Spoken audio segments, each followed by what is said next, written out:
Welcome to History Comes Alive, the podcast that takes you on a deep dive into a new historical topic every episode.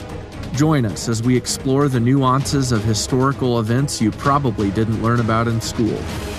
Here's your host, Jeff Nichols.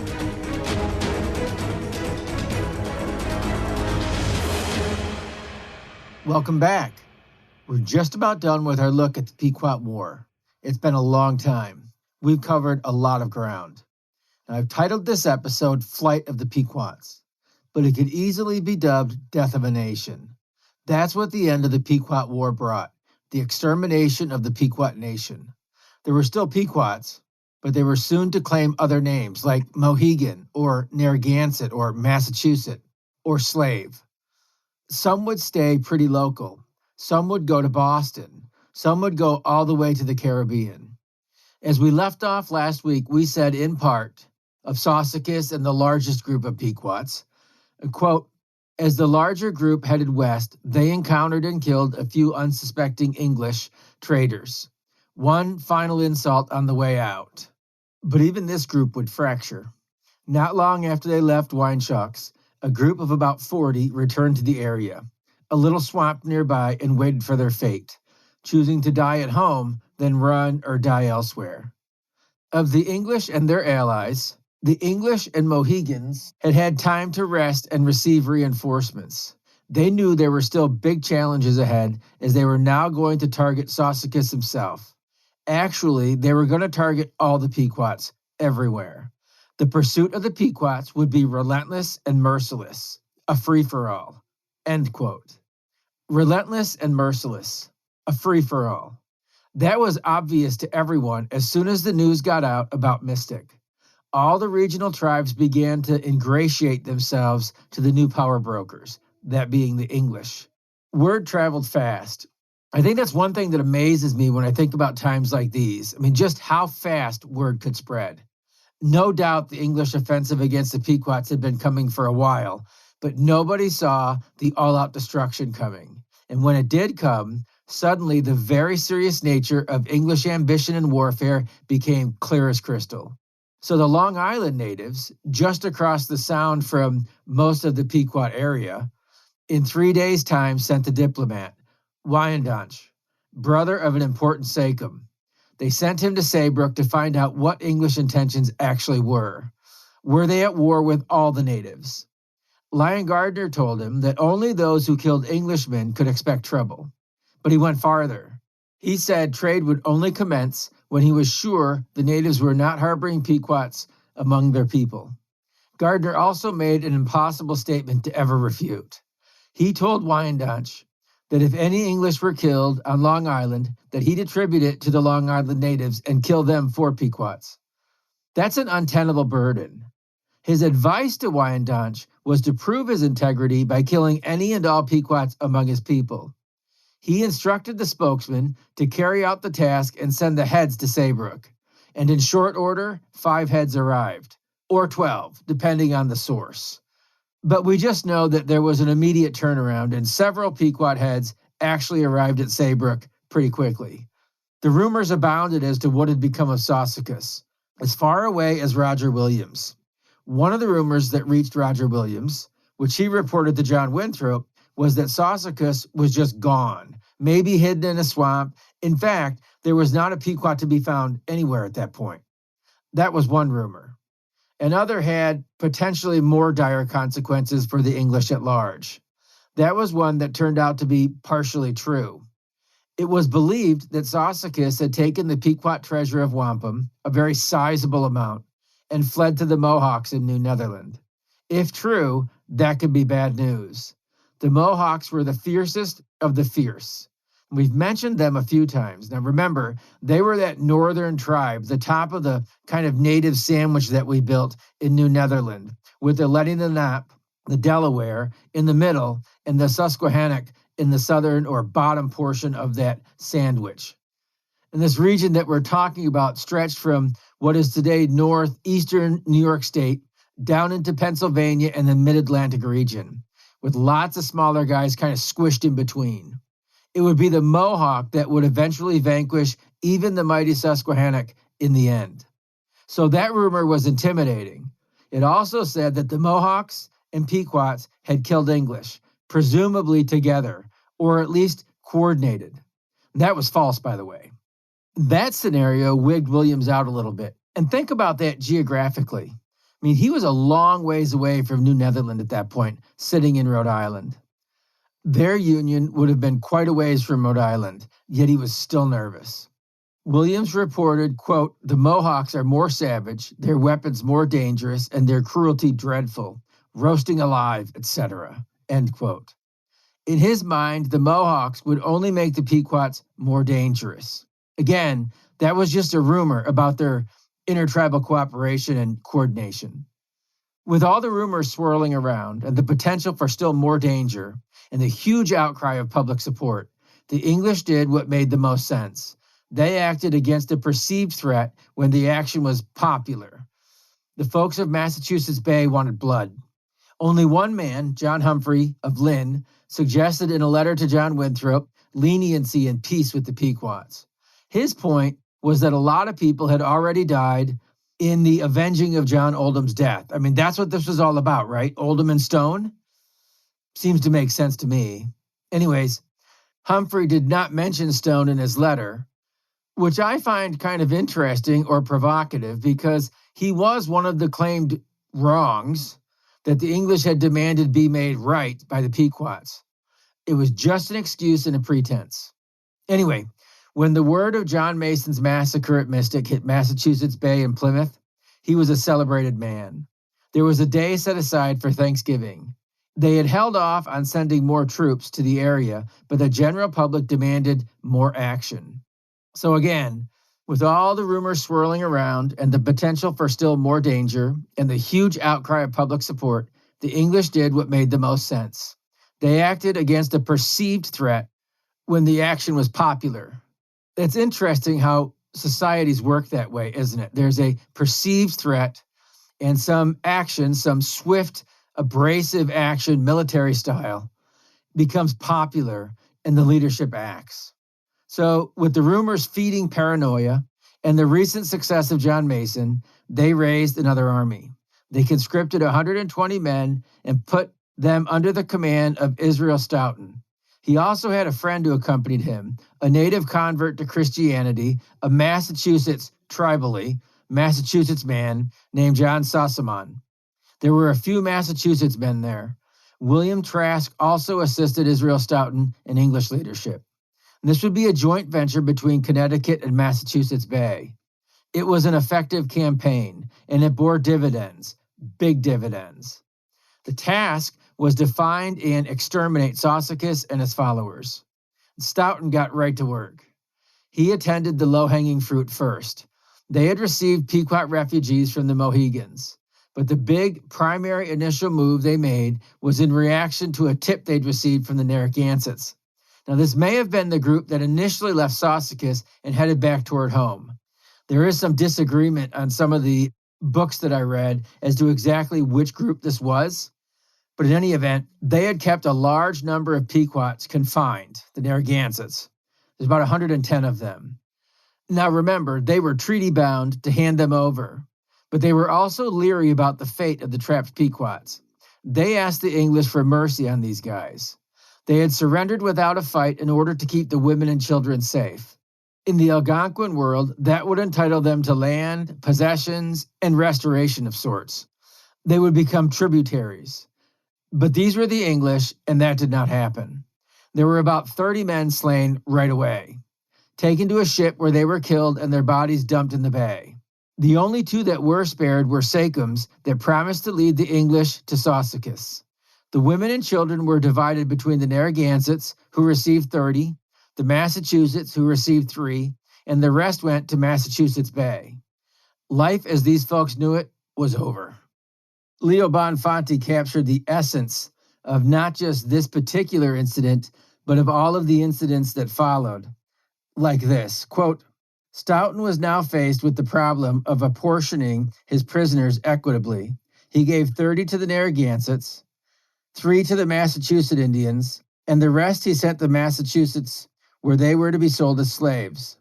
A letter he wrote to Governor Winthrop that accompanied these unfortunates reads, quote, "By this pinnace you shall receive 48 or 50 women and children, unless there stay any here to be helpful, etc. Concerning which there is one, that is the fairest and the largest that I saw amongst them, to whom I have given a coat to clothe her. It is my desire to have her for a servant, if it may stand to your good liking, otherwise not. There's a little squaw that Steward Cutlet desires, to whom he has given a coat. Lieutenant Davenport desires one, to wit, a small one. He desires her if it stands to your good liking. Sossaman, the Indian, desires a young little squaw, which I know not." End quote. The young little squaw that was given to Sossaman was a Sacom's daughter, and there's a possibility that this Sacom was none other than Saussicus. Stoughton went on, quote, "At the present, Mr. Haynes, Mr. Ludlow, Captain Mason, and 30 men are with us in Pequot, Thames River, and we shall next week join in seeing what we can do against Saussicus and another great Sagamore, Manawatuk, or Mananoto. Here is yet good work to be done, and how dear it will cost it is unknown. Saussicus is resolved to sell his life dearly, and so the other with his company as dear as they can." End quote. Their lives sucked at this point, just being divided up as mere chattel or commodities. Now, many would try to escape. With their villages in shambles and most of their people on the run, their only recourse would be to try to find refuge within other native groups. That was not a recipe for success at this time.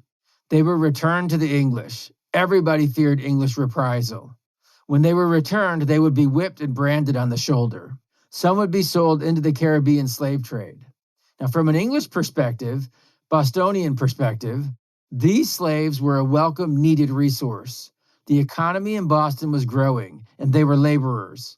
They were taken in and received lessons in Christianity. But their lives sucked, so much so that even other Englishmen admonished and chastised their treatment in Boston. Roger Williams, ever a thorn in the side of Massachusetts Bay, took his concerns to John Winthrop throughout June and July of 1637. And he used scripture. That's a good thing to do when you're reasoning with a Puritan. Citing 2 Kings 2:6, he reminded them that God forbids the punishment of the innocent for the sins of their father or children. Williams pointed out that many of these were innocent, but it was no use. The appeal for mercy went unheeded. Williams even adopted one of the young boys from this group himself. Now, one of the big winners at this time was John Winthrop himself. I mean, surprise, surprise, surprise, right? This guy's got his hands and tentacles into everything. Leo Bonfanti reported that in a will from 1639, John Winthrop stated, quote, that his son Adam was to receive Governor's Island in Boston Harbor and with all my Indians, end quote. With the immediate and easy cleanup of the stragglers complete, they now set their sights on Saussicus. He was headed for New Netherland, and the English felt a sense of urgency. The problem Saussicus had was that he was forced to move slow because of the women and children. They had to walk the shoreline of Long Island to stay close to adequate food supplies for them as well. They moved slow and left a wide path, easy to track. Stoughton and the English heading out of Saybrook, with a large group now, mostly sailed the coastline, while Uncas and his native band followed the trail left by Saussicus. He also had a few English traveling with him, as well as the 2 Sacoms that had been spared for the express purpose of locating Saussicus. The land pursuit was hot and heavy. Uncas was closing in. He was so close to the main group that he encountered stragglers that had fallen behind, and he killed them as he came upon them. So now there's like this litter of bodies strewn across the landscape as well. And there was a 3rd Sacom now. Uncas had caught him as they went. Unfortunately for him, he was well known to Uncas. He had been one of the Sacoms that had previously conspired against him when he made his move for Saussicus's post. He was tortured. His head was cut off and stuck in the crotch of an oak tree. As far as the 2 Sacoms from the swamp were concerned, they began to have second thoughts. And they weren't proving to be very useful. I mean, frankly, they weren't even needed at this point with that wide trail that had been left in the wake of Saussicus's flight. Alden Vaughan said that it was more of an exodus than a military retreat. And if that's the case, with that Old Testament imagery, this was an unholy exodus that would be interrupted and end badly. But there's a lot going on. And remember, this is all in a very short period of time. So anyway, they were killed as well at a place that came to be known as Sachems Head, Guilford, Connecticut. The English came ashore at Quinnipiac, later called New Haven, and had a conference about what to do next. Now, at this time, one of the Mohegans went for a walk and stumbled upon two Pequots. And even though they could have overpowered him, they surrendered to him, figuring that it was in their best interest. So he took them, without a fight, back to the main group, where one was promptly killed. The other swore that he would find Saucicus and either kill him or bring him to them. Now, John Winthrop related later what he had heard of this incident. He said the guy was let go and he did find Saucicus. And apparently he was pretty bold and abrupt with his actions, and it made Saucicus nervous. He knew something was up. So Saucicus made a plan to kill him. But he made his escape that night after bedtime and reported back to the English what he had experienced and what he had seen.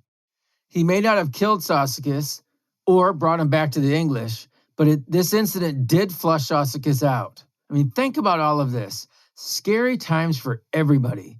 To have been so dominant for so long and now just seemingly treading water from one chaotic event to another, unable to calm the storm or the storms as they came in one after another. This was a society in turmoil, in flux, in chaos. As they continued their now westward push by land, the English came upon a small group of Pequots gathered on a hill and saw a swamp beyond the thickets and a small village beyond that, about 20 wigwams. There were also a lot of Pequots in the area.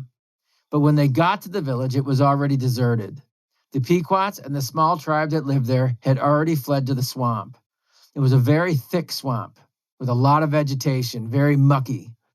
The Algonquins believed there was power in the swamp, but that belief would not save them. Lieutenant Davenport and his men attempted to go after the natives in the swamp, but were repelled by a volley of arrows. It was pretty intense. There was a short hand-to-hand battle fought before the English were forced to pull back. But they did surround the swamp. One man posted every 12 foot. The goal was to take captives. They offered to allow the Pequots to surrender. Of course, that would mean captivity and enslavement. Not much of an inducement for the warriors. So our old friend Thomas Stanton was there, once again playing the part of interpreter. He called to the hiding Pequots for a meeting. He promised and gave assurances that those who had not killed Englishmen would be spared. Over the next few hours, about 200 women, children, and old men emerged from the swamp. The warriors stayed. Stanton made a final plea for them to surrender, but was almost killed by the barrage of arrows that targeted him. There were about 80 warriors left in the swamp, and the battle that ensued took hours. So in the early morning hours of July 14th, the Pequots that were left made a break for freedom, rushing the line, or the circle, where Captain Patrick was stationed. Many were mowed down. Now, 20 to 30 did make it out, but they would later die of their wounds. But the rest were forced to fall back into the swamp. You know it's not going to end well then, right? They had separated into smaller groups who were systematically located and killed. The English had loaded their muskets with 10 to 12 balls of lead each. The Pequots were shot at close range. I mean, that must have been messy. Imagine being a witness to this. Not just the Pequots as they awaited their turn for execution, but the English as they made their way around the swamp, presumably almost unchallenged, just aiming as a group into a small group of vulnerable men and firing away. That was an ugly business. This was another lopsided affair. Because of the thickness of English coats, they didn't experience even one wounded man in the event. The booty was seized. What there was of it. I mean, it consisted of some wampum and a few kettles and traps. That's it. So there wasn't even really much to confiscate. As for the host tribe, versions vary. One thing everybody seems to agree on is that they were reluctant hosts. That is to say that their help was a forced volunteerism. Their help was not premeditated. Some have said that they were let go. But let go seems to indicate freed, right? But it could also mean that they were allowed to live. Because a more plausible and frankly believable conclusion to this event is that they were let go, allowed to live. They were allowed to live as slaves. One account, which seems most plausible, based on the supporting information, tells us that they were spared death and taken into captivity along with the roughly 180 Pequots that had surrendered. They were considered spoils of war. I mean, the Massachusetts Bay Boys were pretty into that. John Mason, you remember, he's from Connecticut. He recalled, quote, Captain Stoughton looked more for the profit arising from the sale of prisoners and the spoils of war than he did for Indians to fight against, end quote. The natives that were captured here ended up in Hartford, Boston, Bermuda, and Providence Island. Wincombe, Saussicus's wife, I believe she was Saussicus's wife, although some would say that she was Mononnoto's wife. Remember, Mononnoto was a close advisor and confidant, a friend of Saussicus. He actually stayed with him until the very end with the Mohawks. But at any rate, Wincombe was there among the captives. She should have died because of her marriage to Saussicus, but her life was spared only because of the mercy she had shown to the Wethersfield girls months earlier. But she was still sold into slavery. And to underscore what John Mason had said and emphasize what happened here, I think it's important and interesting to dig a little deeper. What actually happened to these people, coupled with a passage that we already read. And as we consider this, don't think about these folks in terms of the time frame or the world that they lived in, but rather think of them pretty much like yourself in a lot of ways. You have a life, you have friends, family, a vocation, creature comforts and hobbies. So did they. All that was just interrupted permanently. I know it's not unique to the human experience, but it's nonetheless tragic, and we want to be careful not to dismiss tragedy. Someday it may come upon each of us. And how would we want the world to react to our tragedy? So at any rate, 15 of the boys and 2 women were sold to a trader bound for Bermuda. He was blown off course, and so these folks ended up in a Puritan colony known as Providence Island, off the coast of Nicaragua. Yes, Puritan, down in Central America. And they had some connections to New England as well. So recall the previous patches that we read from Leo Bonfanti, when he was talking about the fact that these natives were not only sent to Boston as slaves, but these guys that were in the field had already handpicked certain women that they wanted for their own servants. So is that a clearer picture now? I mean, sometimes I need to revisit an episode after gaining more perspective to really grasp the mental impact of what happened to the people who were there, the victims, a whole people just wiped off the landscape and relocated. Saussicus was not among those that were captured. Saussicus was not among the dead. Saussicus was long gone. He had continued his flight to New Netherland. He still had Mononnoto and 40 warriors with him. He did make it to the Mohawks, along with 500 fathoms of wampum, the whole of the Pequot fortune. That's a lot of wampum, but it was not enough to buy his life. The Mohawks killed him. They killed almost everybody. Mononnoto was wounded, but he did manage to escape and was never heard from again. Now, if you recall, we already talked about the fact that the Mohawks were in treaty with the English and Narragansetts. They had enemies to the north in the Huron and the Ottawa, and their ally, the French, which were not friends with the English or the Dutch, who were still very much invested in Mohawk country.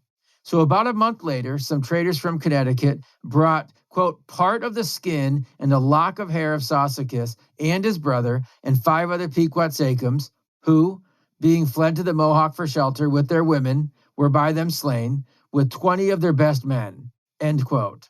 Some accounts label the hair his scalp.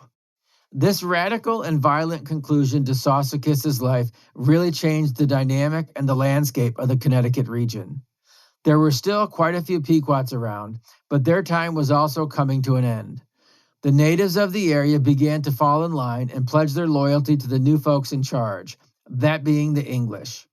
The natives began to pledge allegiance to the English. They began to pay tribute and to kill Pequots. It was an amazing turn of events. The English became the new landlords. I mean, basically, for all intents and purposes, they simply replaced the Pequots. John Mason wrote, quote, happy were they that could bring in their heads to the English, of which there came almost daily to Windsor or Hartford, end quote. So now it's just a cleanup crew, right? All the natives in the area are just looking for Pequots. They're killing them, they're chopping their heads off, and they're bringing them to the English to prove their loyalty and friendship. So from here, the New Haven area, Stoughton traveled back toward Block Island. And like practically everybody else, he tried to punish those natives for the death of John Oldham again. But instead, in keeping with the theme set forth by John Mason, he left them alone after he extracted 100 fathoms of wampum and agreed upon 10 fathoms annually after that. One final note with Saussicus. The 500 fathoms of wampum were confiscated, and in the end, the Mohawks had cut off his head and his hands. So with that, the remaining Pequots began to turn themselves in, realizing that fighting and fleeing were useless. The requested peace was brutal for the Pequots. It was not enough to have beaten them to a pulp. The English wanted to make an example of them. They wanted to make sure all the other native groups understood exactly what the pecking order was and exactly what was expected of them. Complete capitulation. The new goal was to completely erase their name from the ledger. Even those who submitted were not allowed to go home. They were not allowed to call themselves Pequots. And those who had actively fought against the English received no mercy at all. One unique incident did happen here that would never happen again. Well, would never happen again with any significance. There was a meeting in Hartford in 1638. It involved Connecticut, the Mohegans, and the Narragansetts. It did not include Massachusetts Bay. And there were some pretty important agreements that came out of this meeting in Hartford, known as the Treaty of 1638. And again, this is between Connecticut, the Mohegans, and the Narragansetts. Massachusetts did not take part in this. The agreements were, to summarize, that both the Mohegans and the Narragansetts agreed to give no refuge to any enemy of the English. So it's not just the Pequots now.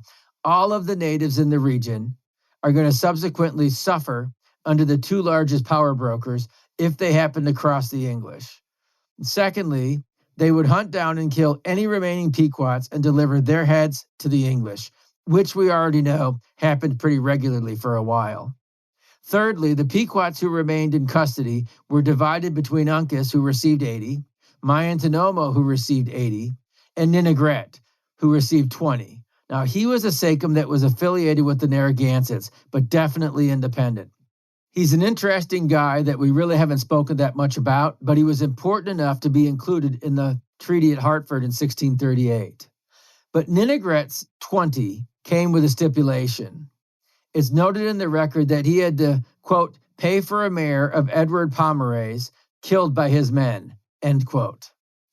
The fifth point, and clearly the biggest agreement here, was between Uncas and Mayantonomo, who, as you remember, did not exactly like each other. They agreed to take all future grievances to the English for reconciliation, and they wouldn't fight unless the English said it was appropriate. And with that, the English completed their takeover of New England. The two most powerful forces that could have wiped them out had they united, agreed to English mediation. That's a complete capitulation of their sovereignty. I mean, you can spin it however you want to. I think about the modern talking heads in politics today when they make bad decisions or bad choices or there's bad consequences to their policies or their actions. The way they spin things to make it look better than it really is. But the people on the ground, anybody with their head engaged, anybody with any common sense whatsoever, sees it for exactly what it is. These natives were neutered. The odd thing is that Uncas was okay with it, I think. I'm supposing, because, it wasn't long ago he was kind of the odd man out. And Mayantonomo was oblivious to what had just happened. I mean, this was going to cost him dearly in just a few years. This agreement was really just a precursor to the larger, more official United Colonies organization that would emerge a few years later. One final thing that happened here that will really break this treaty wide open. A group of Pequots decided to reestablish a Pequot village. They picked a place deep within Narragansett territory, Pawcatuck River, near Rhode Island, placing themselves under the control of the Eastern Niantic, who, as we know, were under the protection of Mayantonomo and the Narragansetts. I mean, now watch the bouncing ball. Are you seeing what's coming here?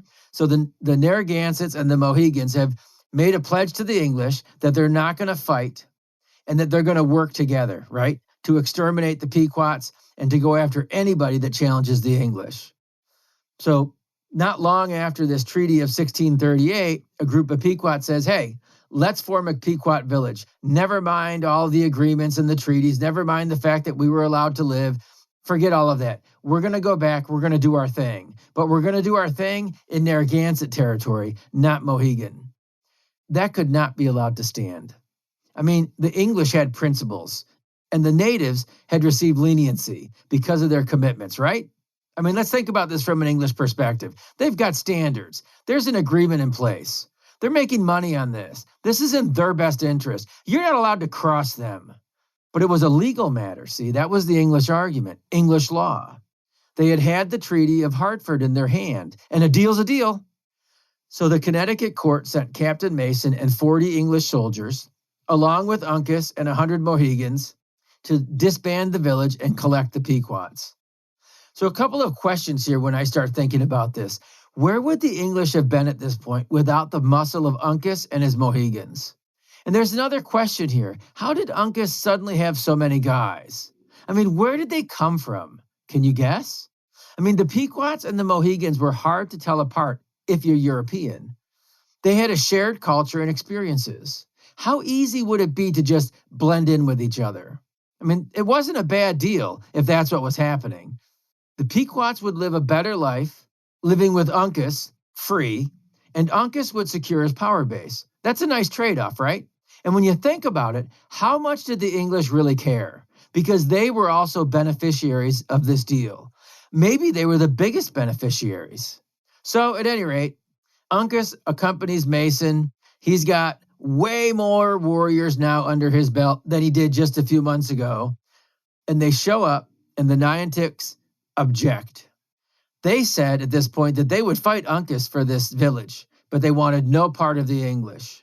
So Mason and Uncas actually destroyed the village to the beat of a drum. I mean, that's quite a scene in my head. That's pretty dramatic. The crashing, burning, scuffles, cries. I mean, I don't know exactly what happened. But imagine a world without modern background noise. A village in the woods, under attack from people that are tearing it down, while its inhabitants and their protectors are forced to let it happen. As they completed their task, they were taunted from a hilltop some distance away, to avoid the muskets, I'm guessing. And Thomas Stanton was there. I mean, this guy's everywhere since the spring, isn't he? So there's an odd little side story to this when it comes to Thomas Stanton at this point in time. You remember, he wasn't exactly the most relaxed guy. He's a little bit of a hothead. Well, anyway, the taunting from the Nyanticks and the Pequots from that hill pretty close by, it got to him. So he asked Mason permission to shoot one of the guys. And Mason said sure, figuring that the taunters were too far away for Stanton to actually hit, right? But guess what? They weren't. He shot, and Mason recorded that Stanton, quote, shot one of them through both of his thighs, which was to our wonderment, it being at such a distance, end quote. That's an amazing shot. That would be embarrassing for the guy that was hit through both of his thighs. Not only embarrassing, devastating. He probably was a cripple. I don't know. Maybe he bled out. Maybe he got gangrene or some kind of, infection and died. But that's pretty nasty. So at any rate, in the end, the village was pillaged and the Pequots were given to Uncas. When word reached Mayantonomo, he and the Narragansetts were enraged.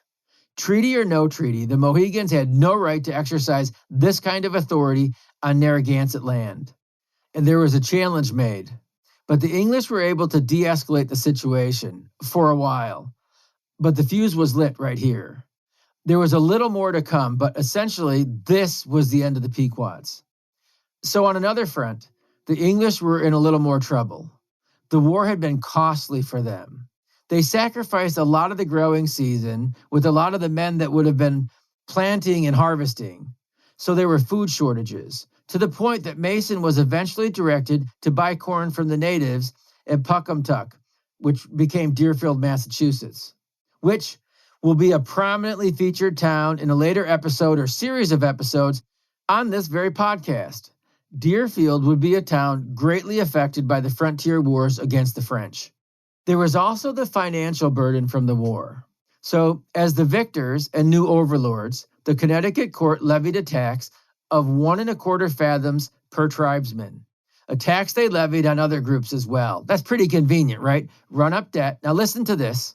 Listen if this sounds familiar to any government that we've ever experienced. Run-up debt, whether intended or unintended, and just pick the pockets of someone else to pay for it. That's a great system if you can enforce it. Of course, it can perpetuate governmental bloat and poor decision-making if there's no recourse or remedy. But I digress. That's more a topic for another day and time, I think. But from all these events came all the division and mistrust and proxy wars and death that were coming. You see, there was no question that the Connecticut region was now controlled by the English. But there was a question as to which English, Massachusetts Bay or Connecticut. John Mason had been very busy and active, but so had John Underhill and Patrick and Stoughton. In fact, when Stoughton left in August of 1637, it was Connecticut that sent an army of occupation. So the two colonies argued over who owned what. There was money to be made. There were governmental and theological divisions between these groups. There was a growing separatist movement in Connecticut that no longer considered themselves Massachusetts Bay. They were not an appendage, they were an equal. To add to the confusion, Mayantonomo had given the land to Massachusetts Bay. Not that it was his to give. It's kind of odd, isn't it? It wasn't his territory to begin with. He was actually the enemy of the people that had lived on that territory, but he gifted that land to Massachusetts Bay. They saw the gift as legal. I'm not sure how, except it was what they wanted. But at any rate, on the Connecticut side of the claim, the land was split up and given to Connecticut veterans. It would be decades before the arguing and the haggling stopped. And that would be by the king's decree. It would be Connecticut, ultimately, that was awarded the land. So you now have Massachusetts Bay and Connecticut arguing over land. In turn, they each had surrogates on the native side that they had closer ties with, geographically and relationally. Connecticut had come to rely on Uncas. Uncas had also become good friends with John Mason. They did business together. Uncas had given him land. Uncas provided muscle for the Connecticut court. Uncas and Mayantonomo had a sordid past. Mayantonomo was well known to Massachusetts Bay. Even though he got along smashingly with the reprobate Roger Williams, the Massachusetts Bay guys were partial to him, especially since he said the Connecticut frontier was theirs. So you see how this was beginning to build up, all this pressure. So Massachusetts Bay and Connecticut never fought against each other, but there were some proxy wars fought between the natives. As we've pointed out before, the English were very good at dividing the natives wherever they colonized and using that division to their advantage. I mean, at the end of the day, the goal was the furtherance of their own pocketbooks and the English flag, so long as it stood for more profit. I mean, that would be tested, 130 or 40 years from now, right, with the Revolution. Anyways, in the aftermath of the war, Francis Jennings pointed out quite succinctly, quote, "The purported cause of the Pequot conquest was quite forgotten. In the wrangling over real issues, nobody bothered to pursue justice for the killer of Captain Stone, who walked abroad flaunting his identity. In June of 1639, the Dutchman, David de Vries, met him near the mouth of the Connecticut River and was struck by his scarlet mantle. I inquired, said de Vries, how he came by the mantle.